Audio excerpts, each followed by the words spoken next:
хариду фурӯши ноболиғ ҳолати ҷиноятӣ аст, ки мақомоти милитсияи шаҳри Исфара аз содиршавии он дар минтақаи маъмурии худ хабар медиҳад. Модаркалони номеҳрубон Гулбаҳорхон Абдувоҳидова, сокини ҷамоати диҳоти Навгилем, барои фурӯхтани набераи 10 солааш бар ивази $2500 дастгир шудааст.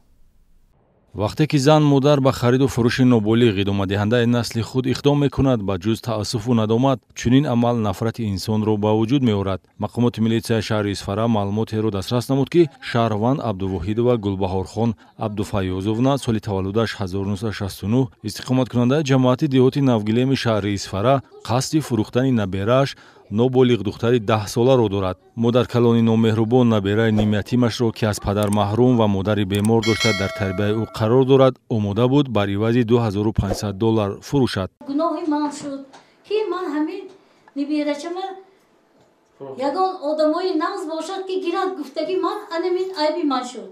дар рафти гузарониндани чорабиниҳои оперативӣ далели мазкур тасдиқ ёфт ва айни ҳол шаҳрванд Гулбаҳорхон Абдувоҳидова дар содир намудани ҷинояти дар моддаи 167 кодекси ҷиноятӣ пешбинишуда хариду фурӯши ноболиғон гумонбар аст. дар замони ҳозира таҷрибаи ҳаётӣ кам ҳолатҳоеро дар хотир дорад, ки ин ё он шахс ба фурӯхтани пайванди ҳамхуни худ набера иқдом карда бошад. аммо тавре милитсия ошкор намуд, нодида гирифтани арзишу оинҳои одамгарӣ шахсро гумроҳ мекунад, бахусус дар ҳолатҳое ки манфиати пулӣ меистад.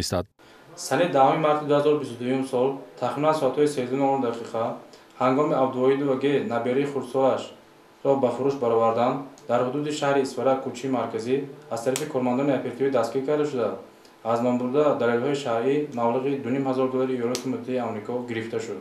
нодорию камбизоатӣ барои чунин амал баҳона шуда наметавонад, зеро дар Тоҷикистони имрӯза хонаинтернатҳо ва парваришгоҳҳои махсус афроди ятиму бепарасторро ба тарбия фаро гирифтааст, ки таҳти ғамхории ҳукумат қарор доранд. гумонбаршуда Абдувоҳидова ҳангоми бар ивази $2500 фурӯхтани набераи ноболиғаш дастгир карда шудааст.